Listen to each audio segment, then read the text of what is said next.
27वीं आइनी तरमीम का बहुत चर्चा है और आपने देखा कि इवेंचुअली हुकूमत ने ये मान लिया कि ये तरमीम आना ज़रूरी आएगी और तवक्को की जा रही कि कल ये पहले सेनेट में पेश की जाएगी, जैसे इसहाक़ साहब ने कल बताया था। उसके बाद नेशनल असम्बली से पास करवाई जाएगी। In the mean time government जो है ना कंसेंसस के साथ इस तरमीम को मंजूर करवाना चाहती है, अपने तादियों से भी बात कर रही है और कहा जा रहा है कि जी सब जो कंसर्न लोग हैं उनसे भी, स्टेक होल्डर जितने भी हैं उनसे भी बातचीत हो रही है।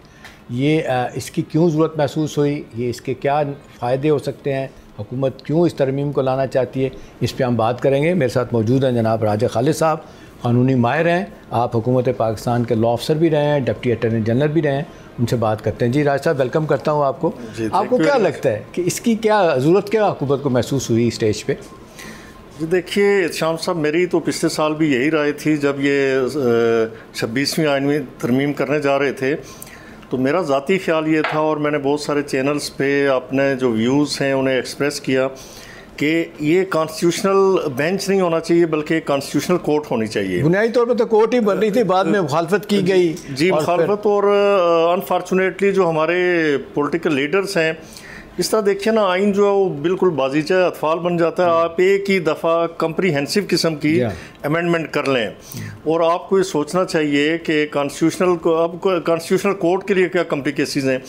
वही जजेस एहतशाम साहब वो बैठते हैं सुबह के टाइम जो रूटीन के केसेस सुनते हैं, जिनमें सिविल केसेस हैं, क्रिमिनल केसेस हैं, टैक्स मैटर्स हैं, बैंकिंग और वगैरह वगैरह। ठीक है। और 11:30 के बाद शुरू होता है जी कॉन्स्टिट्यूशनल बेंच।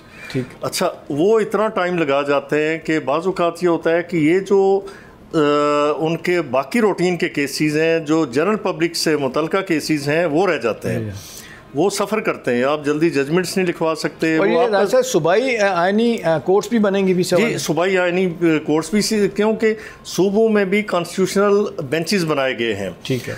अब देखिए कि कॉन्स्टिट्यूशन एक अलग से सब्जेक्ट है और उसके अंदर जितनी रिट्स हैं under article 199 of the constitution of Pakistan, किसी बच्चे को अगर एडमिशन नहीं मिलता किसी कॉलेज में, दो ही इज़ एलिजिबल, कोई सपोज़ कि किसी की कोई सुपर सेशन हो जाती है, वक्त पे प्रमोट नहीं होता, या किसी को गलत शोकाज नोटिस जारी किया जाता है, या पुलिस FI, यानी बहुत सारे मामलात हैं इस तरह के।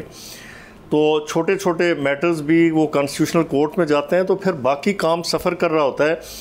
जो असल लिटिगेंट है इस मुल्क का, वो देखिए कि जो लोग जेलों में गल सड़ रहे हैं तवील अरसे से, उनकी सुनवाई नहीं होती, उनकी अपील्स की समाअत नहीं होती। इसी तरह सिविल केसेस हैं, नहीं मेरे अपने बहुत सारे केसेस ऐसे हैं कि बार बार हम अर्ली हियरिंग की पिटीशंस डाल के सुप्रीम कोर्ट में तंग आ चुके हैं, क्योंकि सुप्रीम कोर्ट ऑलरेडी ओवरलोडेड है। लेकिन ऐसा इसके बारे में ये भी कहा जा रहा है कि बुनियादी तौर पे ये एग्जेक्टिव और जुडिशरी को के मामलात को और उनके जिसको कहते हैं रिलेशनशिप है उसको रीशेप करना है। और ये कहा जा रहा है, जो लोग इख्तलाफ कर रहे हैं कि ये मैजिस्ट्रेट्स का निज़ाम जो अंग्रेज़ के ज़माने में था उनको दोबारा से बहाल करने का मतलब है कि बहुत ज़्यादा एग्जेक्टिव को इख्तियारात चले जाएंगे और शायद उससे कोई हमारी जो अदलिया की आज़ादी है वो हर्ट होगी। आपको लगता है ऐसी बात है? देखिए ना एहतशाम साहब, ये पहले भी निज़ाम मौजूद था। 2001 में मुशर्रफ साहब ने फिर ये ख़त्म कर दिया जो मजिस्ट्रेसी का निज़ाम था। अब अब देखें कि जहाँ पे भी कोई कीमतों का तयन होता है, लोग ये रेट लिस्ट वगैरह नहीं लगाते, नाप तोल में कमी होती है, या और इस तरह के जो मामलात हैं जो पेटी मैटर्स हैं। ये आपने बड़ी इंपॉर्टेंट बात की, मैं सॉरी आपको कट कर रहा हूँ। देखें ये मैजिस्ट्रेट का इंस्टीट्यूशन मेरे साहब राय साहब मुझे याद है कि ये जिस तरीके से महंगाई रुकती थी, जिस तरीके से वो ओवरसी करते थे इसको, वो बहुत बड़ा एक इंस्टीट्यूशन था उनका महंगाई को रोकने के हवाले से। लेकिन अब तो लगता है क्योंकि वो रोल उनका ख़त्म हो गया, तो आपने देख लिया जो चाहता है जिस हिसाब से कोई चीज़ बेचना चाहता है बेच रहा होता है। अब देखिए ना, आप ख़ुद भी मार्केट जाते होंगे, हम भी जाते हैं, आप खुद देखिए कि वहाँ पे एक शॉपकीपर का रेट कुछ और होगा, साथ वाले का कुछ और होगा, लिस्ट पे कुछ और लिखा होगा, बेच किसी और रेट के हिसाब से होंगे।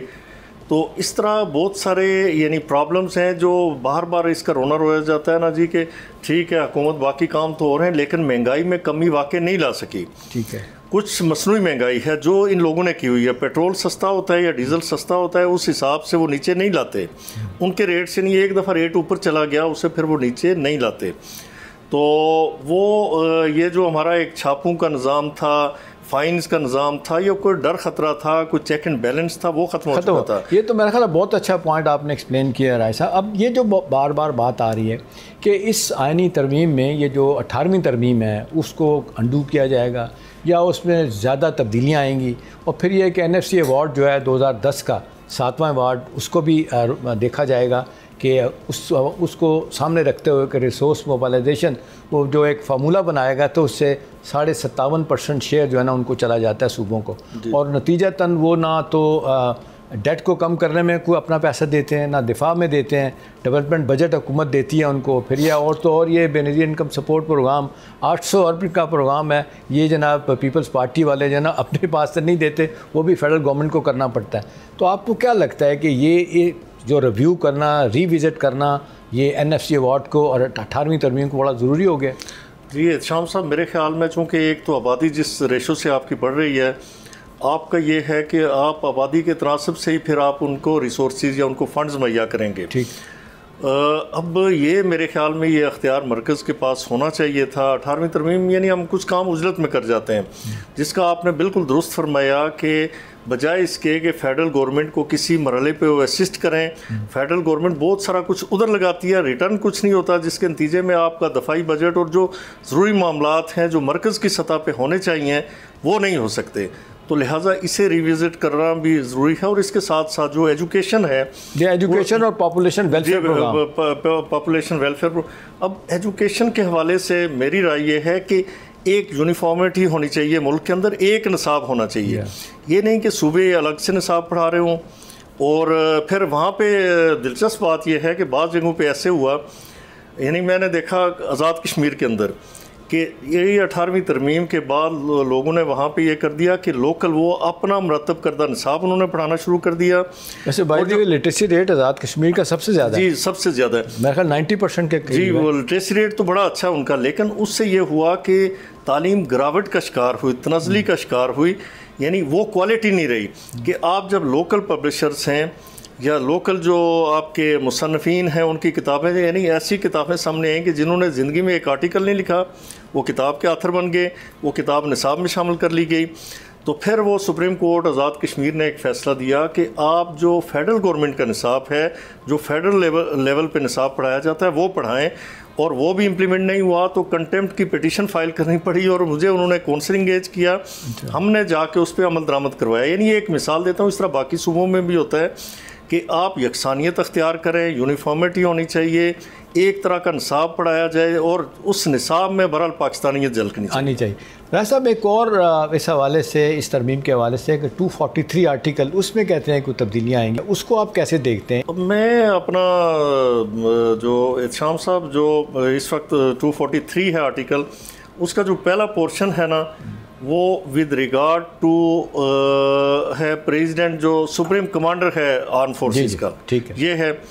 दूसरे पोर्शन में है कि प्रेसिडेंट अपॉइंट करेगा जो आर्मी आर्म फोर्सेस के चीफ्स हैं, ठीक, with the consent with the advice of the prime minister, ठीक है। अब मुझे चूंकि तरमीम हमारे सामने नहीं है, आपके सामने भी नहीं है, उसका हम यही मीडिया के ज़रिए जो सुन रहे हैं कि उसे क्या किस तरह अमेंड करना चाहते हैं, उसमें फील्ड मार्शल का जिक्र करना चाहते हैं, चूँकि फील्ड मार्शल की पोस्ट का या इस रैंक का कॉन्स्टिट्यूशन ऑफ पाकिस्तान में जिक्र नहीं है, ठीक है, उसकी हद तक अमेंड करना चाहते हैं या क्या? चूँकि हमारे सामने वो बात मतलब जिस तरीके से गवर्नमेंट ऑफ पाकिस्तान ने, पूरी कौम ने इस बात को मान लिया और उन्होंने साबित किया अपने आप को इस पोस्ट के अहल के लिए, तो वो तो मेरा ख्याल है कोई ऐसा इशू नहीं होना चाहिए। डेफिनेटली देखें, ये मैं तो समझता हूँ कि ये उकलौते फील्ड मार्शल है, ठीक, which is appointed by the cabinet of Pakistan. आप देखिए जो जनरल अयूब खान साहब थे, उन्होंने खुद अपने आप को अपने आप को सदर पाकिस्तान जनरल मोहम्मद अयूब खान ने chief of the army staff general Ayub Khan को फील्ड मार्शल का ओहदा तफवीज़ किया था। अच्छा, एक वक्त कम है, 26वीं आइनी तरमीम अभी तक अदालत में है, उसका भी फैसला इनमें चैलेंज किया गया है। कुछ लोगों का ख्याल है कि जी ये क्यों आ गई है, फैसल बाडा साहब कहते हैं जी इसके बाद 28वीं भी आएगी, 29वीं भी आएगी। तो आपको क्या लगता है कि, और वैसे तो मैं देख रहा था आज के हिंदुस्तान के कॉन्स्टिट्यूशन में 106 अमेंडमेंट्स हुई, हमारी तो अभी 27वीं में जाना है हमने। वो तो बात सही है, लेकिन मैं समझता हूँ कि आप पूरी डेलिब्रेशन के साथ ना सोच समझ के, और फिर जो हमारे जो पॉलिटिकल लीडर्स हैं जो ऐवान के अंदर मौजूद हैं, जो पार्लियामेंटेरियंस हैं, वो इस बात को सोचें कि 2 साल के लिए 5 साल के लिए नहीं, बल्कि वो नस्लों के लिए सोचें। ठीक। अब आइन जो है, जो कॉन्स्टिट्यूशन है ना, इसके लिए कहा जाता है कि it's a permanent law of the land. ठीक है, ये परपेचुअल लॉ होता है, परमानेंट लॉ होता है और वो इसी हवाले से कि इसमें आए रोज़ तब्दीलियाँ नहीं आती। आप अमेरिकन कॉन्स्टिट्यूशन की अगर मिसाल लें तो उसके सिर्फ 7 आर्टिकल्स हैं और वो सिर्फ 28 मरतबा आज तक, यानी उनकी तकरीबन 250 साल हिस्ट्री में आज तक 28 मरतबा अमेंड हो सका। तो ये अलग बात है कि उनकी जो स्टेट के बदले अनरिटन कॉन्स्टिट्यूशन है, जब चाहे जो मर्जी कर लें। तो हमें कोशिश करनी चाहिए कि एक दफ़ा उस पर पूरी डेलिब्रेशन के साथ, पूरी कंसल्ट्रेशन के साथ, पूरे मुबासे के साथ उसे वो अमेंड करें और फिर सोच के कि ये 50 साल 100 साल तक चलना चाहिए। ठीक। इतना ज़बरदस्त देखें ना, अंग्रेज़ के निज़ाम को हम सारा कुछ कहते हैं, लेकिन आज से मैं उनका अमेरिकन कॉन्स्टिट्यूशन का प्रीएम्बल पढ़ रहा था, वो बड़ा इंटरेस्टिंग है कि 1787 में वो जो कॉन्स्टिट्यूशन है वो ड्राफ्ट हुआ। 1789 1789 में वो उसकी इन्फोर्समेंट हुई। उसमें लिखा हुआ है कि we the people of United States of America in order to make perfect union establish justice. यानी पहली बात देखें, उन्होंने सेहत की नहीं की, उन्होंने तालीम की नहीं की, उन्होंने कोई मुकन्ना की नहीं की। पहली बात है जस्टिस। जब जस्टिस होगा मुल्क के अंदर तो फिर आपकी, उस वक्त आपको याद होगा कि 13 रियासतें थी, 13 से वो 50 तक पहुँच गई। तो मेरी मतलब ये है कि जिस मुल्क के अंदर इंसाफ होगा वो फलेगा फूलेगा। ट्रम्प जो है वो कनाडा को एक कॉमन रियासत भी बनाना चाहते हैं और जहाँ पे आपके यहाँ इंसाफ नहीं होगा, यानी उनकी जो पहली प्रायोरिटी थी, पहला जो प्रेफरेंस था वो इंसाफ को गया, जिसके नतीजे में 13 से 50 बने।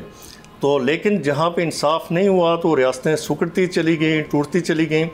तो वो आज भी उनके दिमागों को दाद देनी पड़ती है। फिर वो बाकी उनके जो आर्टिकल्स की तरतीब है उसमें एक अलग से लॉजिक है। जी राज साहब, बहुत शुक्रिया आपका। सब्सक्राइब करें और बेल दबाएं ताकि कोई खबर रह न जाए।